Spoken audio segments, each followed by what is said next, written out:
सुनील, सालों बाद आप फिल्म कर रहे हो, एब्सोल्युटली। हाउ कम, लाइक क्या हुआ? आई थिंक ये पहली बार ऐसा सवाल पूछा गया कि हाउ कम नहीं, बहुत बार सुना हूँ, लेकिन हाउ कम क्योंकि क्या है, वो कीड़ा कभी जाता नहीं है। Once an actor always an actor. लेकिन कहीं ना कहीं बहुत सारी गलतियाँ की थी मैंने। प्यार बहुत है आज भी ऑडियंस का, लेकिन कंटेंट में सही दे नहीं पाया। गलतियाँ की मैंने, रॉन्ग फिल्म्स, लेस फोकस, तो इट स्टार्टेड ड्विंडलिंग। और जैसे जैसे ये ड्विंडल होने लगता है तो काम भी खराब आने लगता है। And that's when I said cut off, and I cut off. तो लोग बहुत प्यार कर रहे थे, लेकिन आपको लगता है आपकी फिल्में अच्छी नहीं थी उस वक्त, इसीलिए पैसे नहीं दे रहे थे। इसीलिए प्यार पैसे फ्री प्यार में कर रहे थे लेकिन पैसा नहीं दे रहे थे। वो फैक्ट ही है। अगर आपको किसी चीज़ एक इंडिविजुअल पसंद हो, लेकिन इर्द गिर्द का माहौल पसंद नहीं हो, तो आप कभी उस इंडिविजुअल की वजह से उस इलाके में जाओगे ही नहीं। बोलेगा नहीं यार, भूल जाओ।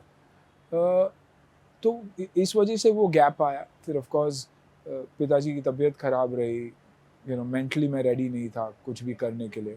फिर कोविड आया और अब मौका आया हुआ है कि आई डैबल्ड, 1-2-3 साउथ की फिल्में की मैंने, ये समझने के लिए एक्टिंग आती है कि नहीं, और कहीं ना कहीं लगा कि नहीं यार, वेल वर्स्ड हूँ अभी भी। और उसके बाद धारावी आई, something that was different. 2 principal किरदार थे इसमें, एक थलाइवर का और एक जेसीपी गवास्कर, पुलिस अफसर का। तो देखते ही मैंने कहा कि ये पुलिस वाला रोल मैं नहीं करूँगा, क्योंकि लोग थक चुके हैं मुझे देखकर। थोड़े वक्त के बाद होगा, वरना उनको लगेगा यार वही सुनील शेट्टी आ गया वापस। सो वो इंटरेस्ट नहीं आ गई, and that's why I did Thalaivar. Response बहुत अच्छा रहा। आज ऑफ कोर्स रिलीज हो रही है। 10 साल से लोग आपको अन्ना बोल रहे थे, अब अन्ना से थलाइवर वैसे ही हो रहा है, वही हो रहा है ना, वैसे ही हो रहा है। वैसा ही हो रहा है। बट आपने कहा कि आपको पता नहीं एक्टिंग आती कि नहीं आती, बट एक चीज आपको बहुत स्ट्रांगली आती है, और वो है बिजनेस। वो आपने पापा से सीखा? या डेफिनेटली, और पापा से सीखा भी और किया भी। मैंने अपना ब्रांड भी शुरू किया था, क्लोथिंग ब्रांड कॉल्ड मिस्चिफ, जो बहुत ही पॉपुलर था। आपको नाम पसंद है क्या मिस्चीफ? आपके रेस्टोरेंट का नाम भी था वो क्लोथिंग के बाद मिस्चिफ रेस्टोरेंट हुआ, क्योंकि लोग मुझसे आइडेंटिफाई करने लगे। और वो एक सक्सेस स्टोरी थी, क्योंकि न्यूयॉर्क टाइम्स में भी आर्टिकल आया था उस मिस्चिफ के बारे में, जो 500-600 स्क्वायर फुट की दुकान थी, लेकिन कलेक्शन हर पीस खरीदने लायक। So which was a big compliment for me, because मैं मर्चेंडाइजिंग मैं खुद करता था, और मेरे पार्टनर्स थे जो सारे मिलके मेहनत करते थे। तो I was used to that business side of it. जब फिल्मों में आया तो पहली फिल्म बनी, मौका मिला टू अ नॉन एक्टर, क्योंकि मार्शल आर्ट्स बैकग्राउंड का था। पहली फिल्म मिली, एक्साइटेड था, बनने के बाद शेल्व हो गई। तो सडनली इनसिक्योर भी हो गया कि अब क्या होगा, क्योंकि I don't know this world, अब करूँगा क्या। लेकिन क्योंकि एक्शन में बहुत स्ट्रांग था, तो न्यूज़ स्प्रेड्स, और मुझे बलवान वक्त हमारा मिल चुका था, और I started shooting for those immediately. बलवान रिलीज हुई, बहुत अच्छी गई, लेकिन one of the top critics in the industry said all wooden, इसको इडली और डोसा ही बेचना चाहिए। तो दोबारा इनसिक्योरिटी, या very harsh, not just harsh, और एक न्यूकमर के लिए, बच्चा ही था मैं तब, ही वॉज वेरी हार्श। लेकिन उसके करियर के साथ भी ऐसा ही हुआ। तो कर्मा छोड़ती नहीं है किसी को। I wish him the best, but तो I was very disturb. And तब मैंने डिसाइड किया था कि ये बहुत ही वॉलेटाइल बिजनेस है, और परसेप्शन दूसरे लोग जो परसीव करते हैं उस हिसाब से हमें जीना चाहिए। अफवाहें बहुत उड़ती है। तो ऐसे सिक्योरिटी के लिए मैं अपना धंधा छोड़ूंगा नहीं, मैं अपना धंधा कंटिन्यू करूंगा। और पूर्वजों को मैंने, हमारे यस्टरडे के एक्टर्स को मैंने देखा था कि हर एक्टर हो या हर स्पोर्ट्समैन हो, इवेंचुअली जब गुजरते हैं तो उनके पास कुछ नहीं रहता, मेडिकल के लिए पैसे नहीं रहते। तो मैं सेविंग भी करूंगा, और वैसे ये interest for my own security, for my own goodwill, for my own strength, मैं साथ साथ बिजनेस करता रहा। और इवेंचुअली जिस दिन मैंने कहा कि आज के बाद मैं नहीं काम करूँगा, मैं फिर भी सिक्योर था, फिर भी सेम था, कोई डिप्रेशन नहीं हुआ, कोई कॉम्प्लेक्स नहीं है मुझे किसी से गिला शिकवा नहीं है किसी से। मैं अक्षय कुमार को देखकर मुझे बुरा नहीं लगता या मैं जेलस नहीं हूँ। अजय देवगन को देख के मैं जेलस नहीं होता, बल्कि मुझे लगता है कि ये मेरे इंस्पिरेशन है। आज अगर मैं वापस काम कर रहा हूँ तो उनकी वजह से कि they've maintained themselves, they've maintained their dignity। कितने आए गए लेकिन वो वैसे ही है क्योंकि उनकी फोकस उनके क्राफ्ट पे बहुत ज़्यादा था। पर आपने जैसे मान लो आपका जो रेस्टोरेंट बिजनेस था वहाँ से अभी ये जो पूरा आपका इन्वॉल्वमेंट है स्टार्टअप्स के साथ, उनकी मेंटरिंग के साथ, अब आप लिंक्डइन पे एक इन्फ्लुएंसर भी हैं, तो ये सारा ट्रांजिशन कैसे हुआ? क्योंकि आप वैसे हो बहुत ओल्ड स्कूल बिजनेस के मामले में। यस, और आई थिंक इसीलिए ये इन्वॉल्वमेंट हुआ क्योंकि I am the perfect balance between old and new. New में जो खूबी है, जो उनकी एनर्जी लेवल है, उनकी थिंकिंग है, आउट ऑफ द बॉक्स है, वो और traditional way of doing businesses, I think वो मिलाप बहुत अच्छा। और मुझे ये मौका मिला because I have an IP called horses table, एक बहुत ही सक्सेसफुल शो जहाँ हम जेन्युइन पैसे देते हैं बच्चों को। तो NITI Aayog, thanks to Amitabh Kant ji and doctor Chintan, Anish और the honourable prime minister and of course Atal incubation mission, हम एक गैप बन के एक IP बने हुए हैं जो स्टार्टअप्स को फंडर्स तक पहुंचाते हैं। तो इस वजह से because I am also a part of the show, मुझे नॉलेज बहुत मिला उन्हीं लोगों से, स्टार्टअप से, इनसे मैं सीखता गया और कहीं ना कहीं that has help me today to be able to bridge that gap, help startups and also learn from venture capitalist कि वो क्या देख के इन्वेस्ट करते हैं। 2 प्रोडक्ट्स मुझे दिखाई देते हैं और मुझे लगता है कि दोनों प्रोडक्ट्स एक ही है, एक को मिलता दूसरों को नहीं मिलता। तो all those reasons why not का जवाब व्हाई नॉट का जवाब मुझे मिलता गया and I think that grew me as an individual. और मैं आई एम लाइक पैकमैन, मैं नॉलेज के लिए भूखा हूँ, मैनेजमेंट स्टूडेंट नहीं हूँ, इसलिए सीखता रहता हूँ। पर आपकी तो बहुत अच्छी स्कूलिंग हुई ना, मतलब घर पे हुई एक तरह से with your father and then you went up the ropes with different kind of businesses and अभी जैसे आप तो खुद एक एंटरप्रेन्योर हो बिकॉज आपके पास एक बहुत बड़ा फिटनेस ऐप है, उसकी बहुत बड़ी सब्सक्रिप्शन है। अब क्या करेंगे आप नेक्स्ट? आई थिंक यही एनकरेज करना, मीडिया के बिजनेस में थोड़ा ध्यान देना चाहूँगा। मेरी अपनी ऐप है ftctalent.com, जहाँ मेरी ड्रीम है कि बच्चे विदाउट फीलिंग द प्रेशर, अगर चाहे कि मैं ये जॉब के लिए फिल्म लाइन में अप्लाई करना चाहूँ, मैं अप्लाई करूँ। पेरेंट्स को ऐसे लगना चाहिए कि बेटा घर पे रहो, जॉब आएगा तो आपको बुलावा आ जाएगा, न कि बॉम्बे जाना, स्ट्रगल करना, एक्सप्लॉइट होना। बहुत ही डिफ़िकल्ट है इस जगह में जगह बनाना, क्योंकि मैं वल्चर्स बुलाता हूँ उनको, जो बच्चों को पहले फाइनेंशियली एक्सप्लॉइट करते, फिर मेंटली एक्सप्लॉइट करते और फिर फिजिकली एक्सप्लॉइट करते। तो ये नेक्सस को तोड़ना बहुत ज़रूरी है। लेकिन माई ड्रीम इज़ कि वो ऐप एक ऐसी ऐप बन जाए जहाँ जेन्यूनली लोग टैलेंट को, यानी behind the scenes talent, acting talent को संवारें और उनको काम दें। फिल्म इंडस्ट्री में ये बहुत मुश्किल नहीं लगता आपको? मतलब इतनी प्रोफेशनल रही नहीं है हिस्टोरिकली। यस, लेकिन अब thanks to OTT, thanks to satellites, thanks to digital, thanks to music, काम बहुत मिलने लगा और टैलेंट बहुत आपको दिखाई देता। आप अगर OTT के किसी भी प्लेटफॉर्म पे चले जाइए तो आपको इतना ज़बरदस्त टैलेंट मिलेगा। So it is an opportunity for everybody और हम यही चाहेंगे कि that part of it grows. Media आप देखिए, स्पोर्ट्स हो, किसी भी चीज़ में एंकर्स, राइटर्स, सभी की ज़रूरत बहुत ज़्यादा है। What is your opinion of A show like shark tank? Good, very, very good, because it gives an opportunity to people. But as far as Shark Tank is concerned, they've set their benchmarks as to how they want to do it. They are everybody's inspiration. But through Horses Table मेरी यही कोशिश है कि Tier 2, Tier 3, Tier 4 cities, छोटे शहरों के बच्चों को उठाकर अगर उन्हें एक opportunity दिया जाए तो बहुत अच्छा है। और एक चीज़ पे मेरी वर्किंग चल रही है और अगर वो बैठ जाए तो बहुत अच्छा है।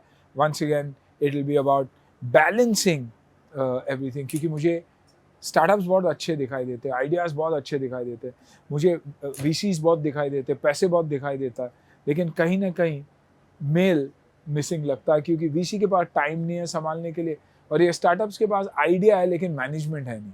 और अगर मैं एक शो डाल सकूँ जहाँ मैं इन्हें अपॉर्चुनिटी दूँ, यंग हेड ऑनचोज कि आपको आपकी जॉब की गारंटी संभालते हुए आपके 2-3 साल हम संभाल लेंगे, आप इन स्टार्टअप्स को बढ़ावा दीजिए, इनको आप संभालिए, इक्विटी लीजिए एंड लेट्स जॉइन हैंड्स. तो कोशिश is for the search of management entrepreneurs. But you also invest, like generally you said you learn from the VCs and all, but when you look at some new startup or a new founder or a new idea, what really makes you put your money or not? I think the founders, how good the founders are, how strong they are. Do they have the cash burn mentality, or they have the MSME mentality of going slow, steady? Is valuation important, or valuing business? Sales is important, because for me sales is valuation. Building your team is valuation. Destination is not my ultimate dream. The path is important कि clear है ना, वहाँ तक पहुँच सकूँगा कि नहीं. तो सिंपल चीज़ें मैं डेफिनेटली देखता हूँ. मैं पेन पॉइंट्स देखता हूँ कि क्या ये पेन पॉइंट है. Is it the requirement and the need of the people. Need है, कंपटीशन हो सकता है, लेकिन नीड है और बहुत opportunities है. How can I help the business? Apart from investing, getting investors, can I help with marketing it? Can I help with distribution? Can I help with sales? क्या मेरे दोस्त सही जगह पे हैं जो इसको बढ़ावा दे सके? Depending on the product. If the product is good, yes, then I get into it. And I know one thing for a fact, business superb चल रहा है. हमारी सिर्फ mentoring की ज़रूरत है, हमारी मैनेजमेंट की ज़रूरत नहीं. वैल्यूएशन या प्रॉफिट आपके लिए क्या ज़्यादा इंपॉर्टेंट है? Profit, always profit. क्योंकि वैल्यूएशन आ जाएगा. Traditional businesses will always traditional businesses. It's always the Ambani, the Adani, the Tata, the Birlas, the Mittals, the JSWs who are solid traditional business, giving jobs to no, and they do not. और एक महीने 2000 बच्चे काम कर रहे हैं, अगले महीने 800 को आप निकाल दिए. वो उसको मैं बिजनेस नहीं मानता. मैं नहीं मानता. सब जगह ले ऑफ हो रहा है सर. इसीलिए क्योंकि सबने डेस्टिनेशन देखा है, पाथ नहीं देखा है. What happens to the kids who have lost their jobs? Suddenly, the IT world was, you are not getting coders, you are not getting people, you are not getting it. But now they're all available suddenly. तो आप जब एक बच्चे को इतना बड़ा धक्का देते हो अपनी जिंदगी में, it's very difficult for them to bounce back with confidence. So for me, that balance of tradition and this is important. जब से हमने स्टार्टअप और ये सब नॉमेनक्लेचर्स यूज करने शुरू किए हैं, हम ये जो आप गली में यहाँ पे कोई शॉप कर रहा है, या वो जो एंटरप्रेन्योरियल स्पिरिट है, उस पर उतनी बात नहीं कर रहे हैं. है ना. हर गली में ऐसे बहुत सारे लोग हैं जिन्होंने एक दुकान खोल रखी है, जिनकी दुकान से 4 लोगों का घर चलता है. तो जब आप यहाँ थे 3 हफ्ते धारावी शूट कर रहे थे, यहाँ पे क्या सेंस था आपका कि यहाँ तो ट्रेडिशनल बिजनेसेस है. सबसे बड़े एक्सपोर्ट हाउसेस यहीं पर है, यही लोग मिलते हैं. तो ये मेरे लिए स्लम नहीं है, ये मेरे लिए आर्ट सेंटर है. सब कुछ यहाँ बनता है, सब कुछ यहाँ मिलता है. और आज अगर आप पूछेंगे मुझे कि दोबारा शूटिंग के बाद भी हम क्यों यहाँ आए प्रमोट करने के लिए, वो सिर्फ और सिर्फ इसीलिए क्योंकि वी ओ देम समथिंग. लोगों को ये बताने के लिए वो गंदगी नहीं है जो आप समझते हो. 70% of India is like that. तो will we discard India? Will we not support it? And that's why hats off to the Prime Minister. मैं बार यही कहता हूँ कि आत्मनिर्भर भारत, स्वच्छ भारत, घर घर कारोबार, बी वोकल अबाउट लोकल. यही तो चीज़ें हैं. आप यही चीज़ें खरीदते हो. यूरोप में जाके आप लेदर जैकेट खरीद के वापस आ जाते हो, बनी और गई यहाँ से. मटका हो, दिया हो, अर्न्स हो, पॉट्स हो, बेल्ट्स हो, आप यहीं से खरीद के आप मॉल में खरीदिए. क्या मत नहीं बोल रहा हूँ मैं, साथ साथ इन्हें एनकरेज कीजिएगा, because that is what keeps the system going.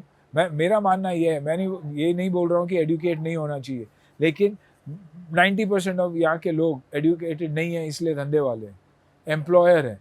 Educated लोग बहुत सारे एम्प्लॉय होते हैं, धंधे नौकरी पे डिपेंड करते हैं. कभी कभार this is something you learned from your father. Absolutely. Because he always told me I wasn't educated, beta. Otherwise, I came from Karnataka, Vijaya Bank, Dena Bank, all the nationalized banks came from Karnataka. क्या करता, पढ़ता, पिताजी phone करते किसी को और बोलते मेरे बेटे को काम दे दो, मैं क्लर्क की नौकरी या किसी अकाउंटेंट की नौकरी का करता. मेरे पास था ही नहीं, वो पढ़ा लिखा ही नहीं था, तो मैं स्ट्रीट पे स्ट्रगल किया और मैंने अपना धंधा खड़ा किया. तो a son watches and learns. What next? Like Anna to Thalaiva. Thalaiva next is politics, man. Is it there in your roadmap? No, it's not. It's not. But if I can do anything, if I can do anything without being in politics for the country, I'm the first one to put my hands up. Whether it's sport, whether it's anything where I can make a difference, I'm very passionate about that. For me, every product of mine has always said proudly Indian. Even when I was 18 years old and when I started Mischief, my brand said Mischief, proudly Indian. So I've got that in me. I want to give back. The effort is on. Go to Rajya Sabha. Yeah, not me. No Rajya Sabha, nothing for me. But if appointed as an ambassador to work towards children and education, child labor, I'm there. And in my own little way. And, has there been a year when you were not profitable? Yeah, I've lost in a lot of my businesses. A lot of things that I did just out of, nahi, yaar chalu karte, it looks exciting. I've lost, but yeah. And my app, ftctalent.com, we're still bleeding. But yeah, we're still bleeding because, like I said, there are so many vultures out there who don't want it to work, but we will succeed. The more content I produce, the more jobs I can give. 4,000-5,000 children plus who've got jobs. You have a channel coming up? I have a business channel coming up with the Tata's, called Startup Businesses. That is going to talk about startup businesses. It's going to talk about handicraft, small scale, medium scale. Why you need to run your business like a medium scale, small and medium scale industry, and not necessarily like a cash burn startup. Because we see the success, but I've also seen a lot of failure. This app, how is it different from a talent management company? It's online. Yeah. It's free, and you get connected. We don't charge you for anything. We have a content section, but that is 90 rupees, 80 rupees, 50 rupees. It's just to make sure that the crap doesn't get into it, and children who genuinely want an opportunity to do. We don't manage the talent. We give opportunities to the talent. We showcase the talent. We have a company that also to help this, that does a lot of casting, and then they give jobs to these kids. और आप कश्मीर में हो सकते हो, talent कहीं भी दिखता है. You upload your video and ask for the job. I think with Dharavi, we now finally have a perfect PMF. We now have a product and a market fit. Yeah, absolutely. You always had the market, absolutely, but the product was something that you said you were struggling with. I believe that Dharavi could be the product that you needed, and this is, like Suniel Shetty 2.0. Yes. Thank you so much. Thank you so much. Lovely time.